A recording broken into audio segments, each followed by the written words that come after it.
Semaine 1, jour 4. Bonjour et bienvenue à Dieu au quotidien, notre série d'études méditatives sur la deuxième lettre de Pierre. Aujourd'hui, nous allons nous concentrer sur les versets 12 à 18 du premier chapitre. C'est notre quatrième étude sur ce chapitre. Au verset 12, nous entamons une nouvelle section consacrée à la nourriture spirituelle du chrétien qui provient de la parole de Dieu. Nous passons des bienfaits que Dieu accorde à chaque chrétien à la parole de Dieu comme instrument de cette nourriture. Écoutons ce que Pierre nous dit au verset 12 à 18. Voilà pourquoi je prendrai soin de toujours vous rappeler ces choses, bien que vous les connaissiez déjà et que vous soyez affermis dans la vérité présente. Oui, j'estime juste de vous tenir en éveil par mes rappels aussi longtemps que je suis dans cette tente, car je sais que je quitterai bientôt ce corps, comme notre Seigneur Jésus-Christ me l'a fait connaître. Mais je ferai en sorte qu'après mon départ, vous puissiez en toute occasion vous souvenir de ces enseignements. En effet, ce n'est pas en suivant des fables habilement conçues que nous vous avons fait connaître la puissance venue de notre Seigneur Jésus-Christ. Mais c'est après avoir vu sa majesté de nos propres yeux. Oui, il a reçu de Dieu le Père honneur et gloire, quand la gloire magnifique lui a fait entendre une voix qui disait « Celui-ci est mon Fils bien-aimé, qui a toute mon approbation. » Pierre sait deux choses de ses lecteurs chrétiens. Premièrement, ils connaissent la vérité qu'il enseigne. En fait, ils sont inébranlables dans ces vérités. Pierre utilise ici un mot grec qui signifie fixe, établi ou fortifié. Ces chrétiens auxquels Pierre s'adresse n'ont pas besoin de savoir quelque chose de nouveau pour vivre la vie de Christ. Parallèlement, Pierre sait aussi que même les chrétiens conscients de la vérité ont besoin qu'on la leur rappelle. Nous avons besoin de l'entendre encore et encore pour souligner le lien entre ce que nous savons et ce que nous en faisons. Pierre a consacré sa vie à paître les brebis que le Seigneur Jésus lui a confiées en leur rappelant ce qu'ils savent en Christ et en les exhortant à agir en conséquence avec la puissance de Dieu. Ce passage fait également allusion à la mort toute proche de Pierre. Il semble que son but soit en partie de rappeler à l'Église de rester fidèle à ses enseignements, même après sa disparition. Ce qu'il leur dit ne constitue donc pas une critique. Il s'agit simplement d'un rappel bienveillant de Pierre quant à ce que nous devrions être en tant que chrétiens. Les responsables chrétiens avisés révisent régulièrement les doctrines essentielles de la parole de Dieu pour leurs fidèles. Il est important de se rappeler ce que nous savons déjà afin d'éviter l'inertie face à la vérité ou même l'oubli. Nombre de chrétiens se laissent emporter par toutes les tendances doctrinales. Or, nous avons tous besoin de stabilité dans les principes de la parole de Dieu. Si les chrétiens ne sont pas conscients des tendances actuelles et de la manière dont la Bible les aborde, ils risquent de sombrer dans l'instabilité. La deuxième lettre de Pierre nous parle encore au XXIe siècle. Aucun responsable d'Église ne peut se permettre de fonder son ministère sur sa personnalité, un système humain ou une astuce. Il doit bâtir son Église sur la parole éternelle de Dieu. Le but de Pierre est de rappeler aux chrétiens d'Asie mineure la vérité. De même, tout responsable d'Église de nos jours doit tôt ou tard se confronter à cette réalité. La Bible se fonde sur des faits historiques, non sur des mythes. Le christianisme n'est pas un mythe. Ce n'est ni un conte de fées pour enfants, ni une légende pour adultes. Le christianisme repose sur des faits, non sur la fiction. Ce n'est pas un conte religieux. Le christianisme n'est pas non plus le fruit de l'imagination, sans aucun fondement. La vérité de la foi chrétienne est intimement liée à l'historicité du Nouveau Testament. Pierre reconnaît que ses lecteurs, tous chrétiens, connaissent déjà la vérité et y sont affermis. Ils possèdent la vérité en connaissant le Seigneur. Il écrit maintenant que sa mission est de leur rappeler ce qu'ils savent afin de les encourager à agir. Il cherche à les motiver à mettre en pratique la connaissance que Dieu leur a donnée.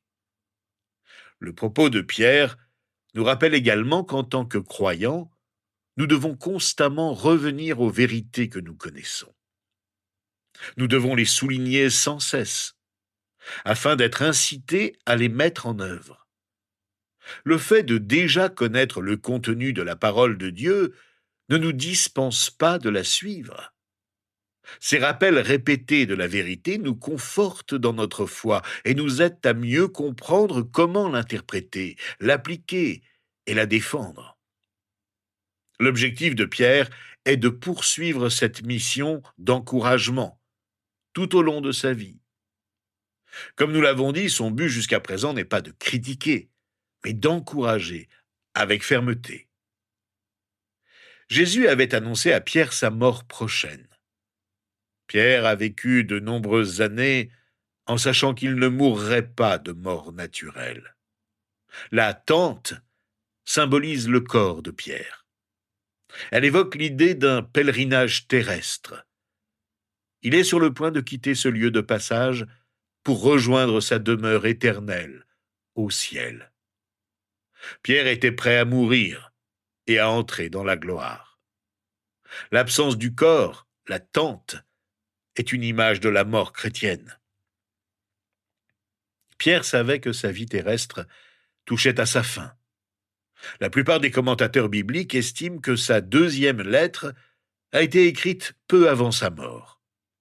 Cela explique le ton encourageant de notre passage. Il y rappelle à ses lecteurs qu'ils possèdent déjà tout ce qu'il faut savoir pour vivre selon la volonté de Christ. Ils sont ancrés dans ces vérités. Au chapitre 21 de l'Évangile selon Jean, Jésus lui-même décrit à Pierre comment sa vie allait se terminer. C'était peu après la résurrection de Jésus, au cours d'une conversation difficile. Jésus a demandé 3 fois à Pierre s'il l'aimait. Cela faisait écho aux 3 reniements de Pierre. À chaque fois, Jésus a répondu à l'assurance de Pierre de l'aimer par un commandement, prendre soin de ses brebis. Jésus a dit à Pierre que des hommes le conduiraient là où il ne voulait pas aller, décrivant ainsi sa mort.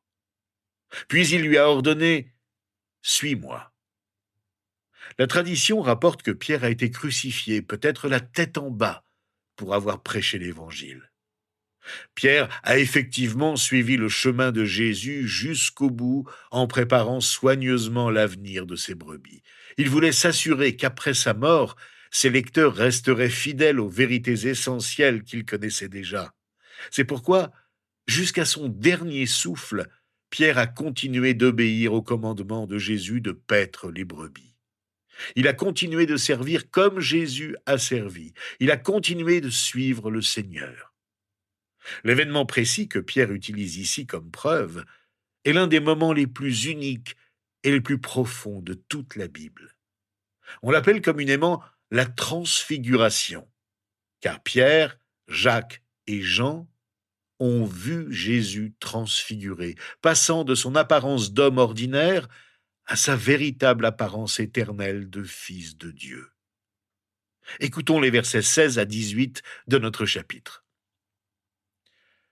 En effet, ce n'est pas en suivant des fables habilement conçues que nous vous avons fait connaître la puissante venue de notre Seigneur Jésus-Christ, mais c'est après avoir vu sa majesté de nos propres yeux.